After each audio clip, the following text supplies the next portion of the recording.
Che, quiero decir algo, perdonen que cambie el tema, pero es el mismo tema, porque el lawfare tiene mucho que ver con la economía. Sí. Y, ayer vi nuevamente un fuerte ataque a nuestro compañero Dadi Brieva, Sí. que no es casual, ¿no? Quiero que sepa el público que no es nada más que ustedes ven que lo golpean a Dadi todo el tiempo en las redes o que lo hacen en los medios. También lo están acosando con denuncias penales todo el tiempo. Sí. Ayer le hicieron otra, pero muchas tiene, en los últimos días. Ellos cuando salen en manada a atacar a alguien. Y tiene sus razones, ¿no? Cuando decimos, bueno, no sé, lo persiguen a Vudú para asustar a Culfas, ponele, por poner un nombre. Uh-huh. También lo persiguen a Dadi para asustar a otros jugadores intelectuales y del mundo artístico y que dejen de jugar. Dadi es claramente una de las personas más famosas del país, digo, no sé, junto con Susana, Mirta y Tinelli deben ser, ¿no? ¿Qué sé yo? Sí, claro que sí. Y él además es un hombre de convicciones, ¿no? No está una vez con un gobierno, otra vez con el otro, qué sé yo. Él está en un lugar, juega fuerte, pone todo en juego lo que él ha ganado en todos estos años. Entonces sería para ellos domesticarlo a Dadi una lección para todo el resto. Es decir, si Dadi deja de decir lo que piensa, entonces, ¿qué van a decir los demás, no? Que no son tan famosos como Dadi. Entonces, que yo quiero ponerlo como un dato político de esto que está pasando con Dadi Brieva, porque es un dato político. Él no dijo nada ayer, dijo que al campo también le serviría que la gente pueda comer, ¿no es cierto? Porque siempre es un problema que haya un conflicto como este en este país. Y lo salieron a atacar y inmediatamente además le metieron otra denuncia penal. Lo tratan como si fuera... Pero además, Roberto, lo que dijo Dadi es que si la gente no puede comprar comida, va a buscar la comida de otra forma, porque nadie se queda sentado en su casa muriéndose de hambre o viendo cómo sus hijos se mueren de hambre. Claro, exactamente. Pensar que eso es una apología de algún tipo de delito, entonces, ¿qué le cabe a los que dicen si nos suben las retenciones, entonces va a haber más evasión?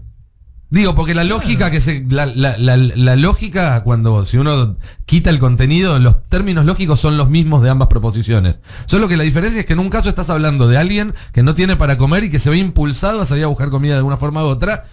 En cambio, maximizar ganancias no es un impulso vital para los empresarios, digamos. Claro. Entonces... ellos tienen un tema con Dadi, porque Dadi no tiene miedo, o por lo menos no sé, si lo tiene se lo aguanta. Y ellos tienen un problema con los que no le tienen miedo, porque el miedo es su mejor arma, ¿no? Ellos manejan, ¿viste? ¿Cómo manejan? No todos los jueces son de ellos. Hay jueces que reaccionan porque tienen miedo, ¿no? Como hay funcionarios que tienen miedo, qué sé yo. Entonces tienen un tema con Dadi, porque viste que Dadi no expresa miedo, qué sé yo. Él sigue para adelante. Y yo digo, estas batallas, que para algunos pueden ser menores, son las que no hay que perder, porque si nos asustamos todos, ¿te imaginas, no? Estamos en una situación, en una pelea de poder muy, muy fuerte.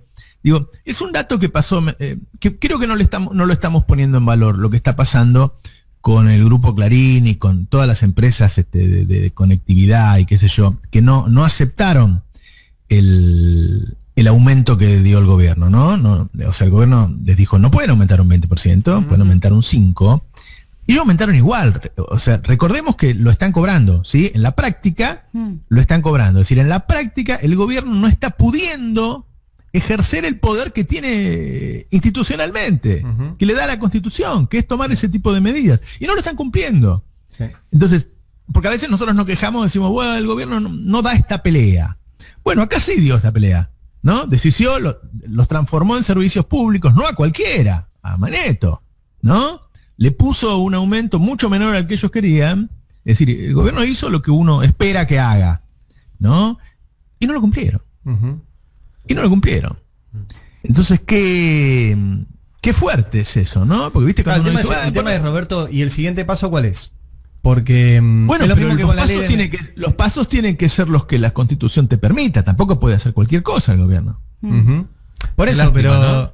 Porque digo, con toda la plata que el gobierno le da a esa empresa, podría dejar de dársela y repartírsela a aquellos que sufrieron el aumento. Eso sí, sin duda. Eso sí. Pero quiero decir que hay una puja de poder que es real, ¿no? Está ahí. Ujú. Digo, hay cosas que el gobierno no quiere hacer o no se anima y qué sé yo. Pero y es hay otras que importante- sí hace Sí. y se encuentra con eso, no es que... Porque cuando el gobierno te dice, mira, la verdad es que preferieron subir las retenciones porque me van a cortar la ruta y entonces si cortan la ruta no van a exportar y si no exportan me traen menos dólares y si tengo menos dólares va a costar 300 mangos y todo va a ser peor. Y no es una fantasía del gobierno, ¿no? Es algo que es concreto, que puede... De hecho ya ha sucedido. Ujú. ¿No? No es algo que se imaginan, ¿viste? Sí. No, y me parece importante resaltar esto que vos decís, que es una lucha de poder, ni siquiera es una lucha de guita. Porque Clarín ha pasado, por ejemplo, no es la primera vez que le ponen un precio máximo a Cablevisión. Y Clarín lo que hacía era incumplirlo durante el kirchnerismo y pagaba la multa. Pero prefería dar la demostración de poder que puede incumplir una decisión del Estado y pagar la multa Claro. que cumplir las reglas de la democracia, que es que si el Estado te dice, che, tenés que aumentar el 5%, podés aumentar el 5%. O sea que si el Estado le metiera una multa, ahora si el gobierno le metiera una multa, la pagarían, pero seguirían cobrando más. Sí, sí, Porque eso está es pasando. esto que vos decís, Eso es está- una discusión de poder y de a ver quién logra hacer lo que Sí. quiere, incluso Sí, perdiendo sí, plata. sí. Sí, sí, es muy fuerte, ¿no? Es muy fuerte. Hay que ser consciente de que vivimos en ese país, Ujú. ¿no? Como naturalizamos el hecho de que Carrió haya denunciado al presidente penalmente por darle veneno a la población. Sí. ¿Y qué pasó con eso? ¿Cómo podemos vivir en un país así? ¿Va a ser candidata a gobernadora esa mujer? No sé. Y eso es un gasto de plata también, ¿eh? Es muy Porque fuerte. cada denuncia vos tenés Bueno, horas. las denuncias que le hacen a hoy también, ¿no? Sí, pero le hacen gastar plata al Poder Judicial. Claro, Porque claro. son horas hombre/mujer de trabajadores judiciales teniendo que llevar adelante esos expedientes hasta que en un momento se cierran. Mm. Capaz que habría que cobrárselos. Sí, a mí lo que me vuelve loca es que nosotros tenemos esta conversación y hay sectores que en algún caso están muy cerca de nosotros y piensan que tenemos algún tipo de obsesión con los medios, con Mañeto, con Clarín. Me lo han dicho. Y, Claro. y uno, No, y bueno, uno pero eso tiene que eso explicar. es no saber de política. O no querer saber, qué sé yo. No sé, es como una especie de negación tal vez. Pero nosotros lo vemos, lo seguimos, está a la luz del día. Es claramente, como dice Ari, una demostración de poder lo que hicieron con las facturas. Y sin embargo está ahí. Y no pasa nada, Ujú. ¿no? Somos nosotros por ahí diciendo alguna cosa. Pero hay una parte de la sociedad que considera que hay como una pelea que no tiene sentido, que es infundada, Ujú. y que deberíamos abandonarla. Porque Yo ahora- estamos subidos a un ring que no debería, que no existe en realidad el ring. Me hiciste acordar, Roberto, yo en diciembre, cuando recién asumí el gobierno, un off con un funcionario X, no lo voy a nombrar, Sí. pero mi primera pregunta fue, ¿qué van a hacer con Clarín? Claro. Estaba Lantos en ese off también. Y la respuesta fue, no es un tema. Bueno. Y yo me paré y me fui. Porque si tu respuesta va a ser, yo no es que vayas a hacer lo que yo quiero que hagas con Clarín. Ahora, que me digas que el principal actor mediático, que además es una financiera y que además juega políticamente, no es un tema para cualquier gobierno, para el de Macri y para el de Alberto. O sea, Clarín es un tema, siempre, hasta que deje de ser Clarín. O sea, hasta que deje de ser una traba para la democracia. Si vos asumís y Clarín no es un tema, y es un... yo no es tengo que ahí mucho hay más un que punto hablar. que es la dualidad medio-empresa. Muchos cuando te hacen la comparación dicen, bueno, pero el gobierno de Estados Unidos no se pelea con el Washington Post. Y Clarín acá no es el Washington Post. Clarín acá es la Lockheed. O Clarín acá es la Standard Oil. Lockheed o es la Clarín es un productora de grupo armas. económico. productora de armas, o una productora de... Digo, es una de las grandes empresas, una de las 2 o 3 grupos económicos con mayor peso en la economía del país. Y hay que analizarlo desde ese lado, no desde el lado de un portal de noticias, de un diario, de un canal de televisión. Esa es solamente un outlet que tienen ellos para hacer política que les permita maximizar ganancias de todo el resto de Sí, su también negocio. está la mirada, la gente igual se da cuenta porque testea su bolsillo, testea la realidad, no importa lo que digan. Hay un termómetro que funciona bien, que está en otro lado, que vendría a ser la realidad. Y que entonces, bueno, pueden pasar muchas discusiones en la tele, pero la tele, la radio, la prensa gráfica no te determina la vida. Bueno, Sí. Yo creo que lo que hizo Clarín es que paguemos carísimo, ¿no? Porque muchas veces dicen, no, pero ganamos igual ahora a pesar de Clarín. Sí, ganamos con 8 millones de personas comiendo en los comedores. Claro. Tuvimos Claro. que pagar ese precio, tuvimos que pagar ese precio. un es un precio muy retroceso, alto. un retroceso ¿No? histórico.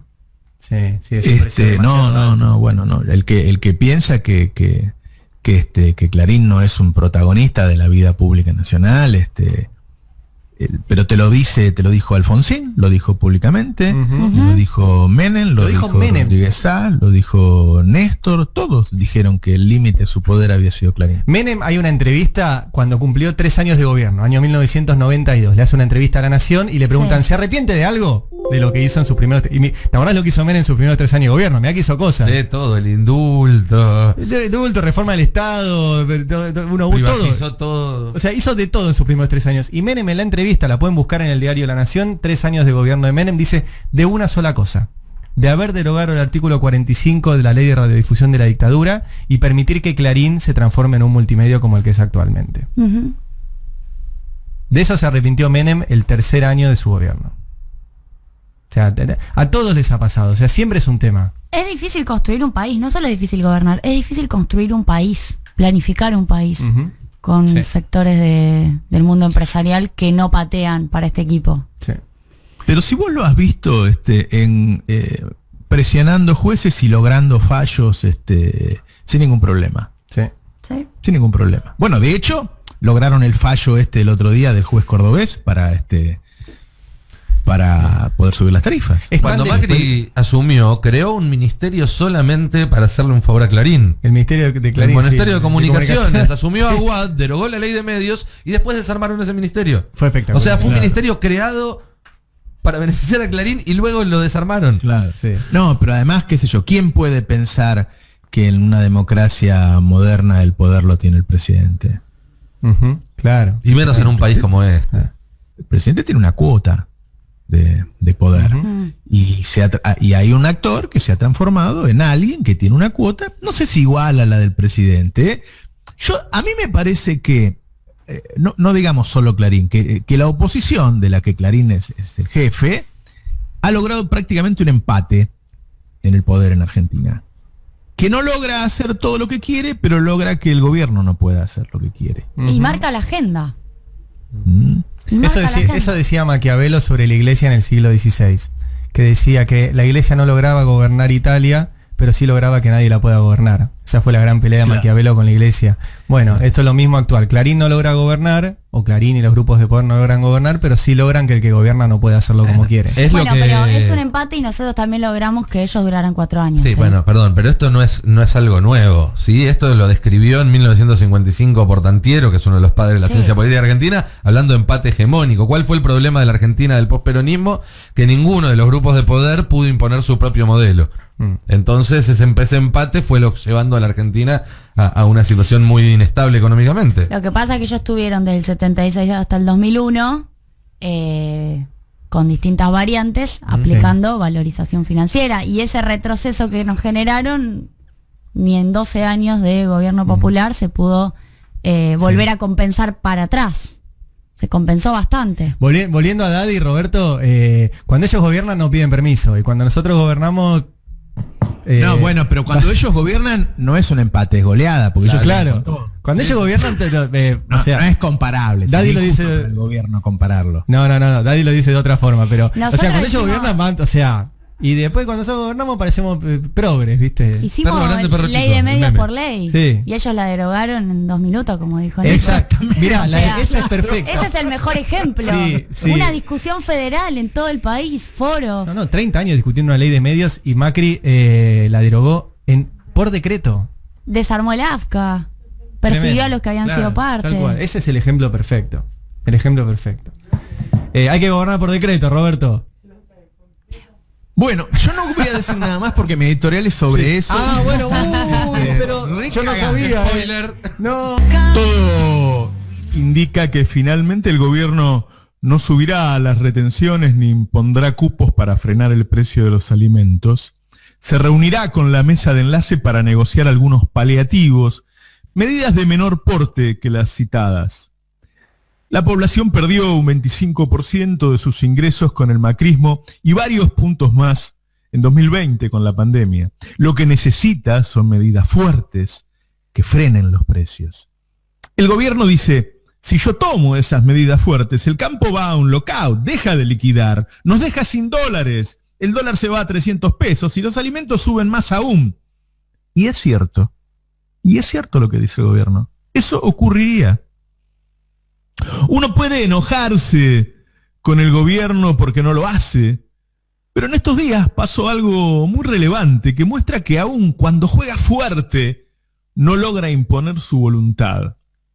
Sucedió con los servicios de telefonía celular, internet y cable. Alberto tomó una decisión audaz.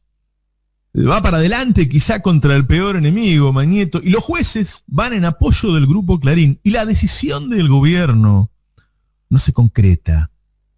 La suba del 20% en la práctica está vigente.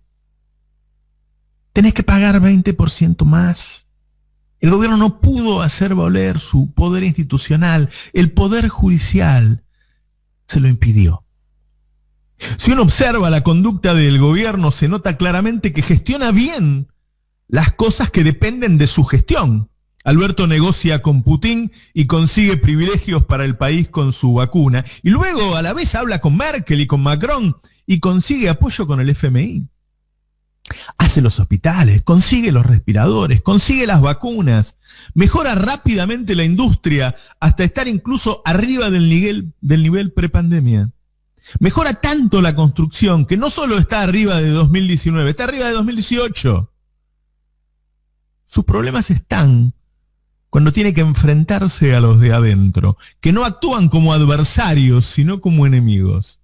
Y el problema no es solo la actitud de la oposición, el problema es el poder de la oposición, que logra impedir medidas concretas del gobierno. Hay en Argentina una especie de empate de poder que nos inmoviliza. Por un lado el poder ejecutivo y medio parlamento, por el otro el poder judicial y la otra mitad del parlamento. Pero claro, hay que mensurar lo que hay atrás. Al gobierno lo apoya el PJ con sus sindicatos y sus organizaciones sociales. Detrás del poder judicial, o yo diría adelante, claramente adelante, el poder económico y los medios de comunicación. El gobierno se encuentra con límites concretos, no está en su imaginación, no es una fantasía, existen esos límites. Eso le pasa también a Luis Arce en Bolivia y piensa Rafael Correa que le va a pasar a Arauz en Ecuador. Hay una especie de empate de poder entre los nuevos gobiernos populares y las derechas atadas a Washington con medios y jueces asociados. Ese empate deriva en una inmovilización de los países, incluso en temas en los que los gobiernos deciden dar batallas. Esa relación de poder compartido, además, se da con una oposición que denuncia al gobierno por envenenar a la población con una vacuna producida por el laboratorio más antiguo y prestigioso del mundo. Con una oposición que organizó 5 marchas contra una supuesta infectadura en el peor momento de la pandemia. Una oposición que no tiene un plan alternativo, que tiene la voracidad de ir por lo que queda, de desandar lo poco conseguido en estos meses. Ese poco que si te falta, te dolería mucho. Como los medicamentos gratis, por ejemplo. Una oposición que, si vuelve, irá nuevamente por los dirigentes populares para perseguirlos, para encarcelarlos, para desterrarlos. Si estamos de acuerdo en que hay un empate, y creo que buena parte del Frente de Todos lo entiende así, aunque no lo ponga en esos términos, desde luego, el tema es, entonces, ¿cómo se sale de ese empate de poder? La respuesta es obvia, es acumulando más poder. Y hasta ahí seguimos todos de acuerdo. Las diferencias aparecen incluso dentro del seno del Frente de Todos cuando se discute cómo se acumula ese poder. El gobierno piensa que ganando las elecciones por una buena diferencia, así se quedaría con ambas cámaras y cree podría traer hacia él algunos jueces que hoy se sienten más cómodos del otro lado. ¿Será así? ¿Y por qué no se vinieron cuando ganamos en 2019? Solían hacerlo siempre, ¿no? En otros momentos de la historia. Pero esta vez no. ¿Los dejan los medios correrse de su posición o los destruyen? Tener ambas cámaras permite legislar y avanzar, o esas leyes pueden ser frenadas por los jueces. Y si no es suficiente con ganar las elecciones, ¿qué otras opciones hay? Una respuesta sería hacer tiempo, esperar que la región cambie de signo. ¿Sucederá? Ganamos Bolivia y quizá ganemos Ecuador. Este año hay elecciones en Perú y en Chile, no sabemos qué va a suceder. Pero en Brasil, hoy, la fuerza que más crece está a la derecha de Bolsonaro. La estrategia de sobrevivir hasta que cambie la relación de fuerzas se vio alterada por la pandemia primero y por la suba del precio de los commodities después, que hizo que el gobierno se vea en la necesidad de dar una pelea para que la que él cree no está preparado.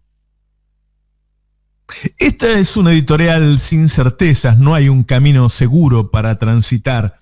Lo que sí podemos concluir es que el plan de sobrevivir hasta que cambie la relación de fuerza fue borrado del mapa por la pandemia y los commodities, y que así ni siquiera sabemos si vamos a ganar las elecciones.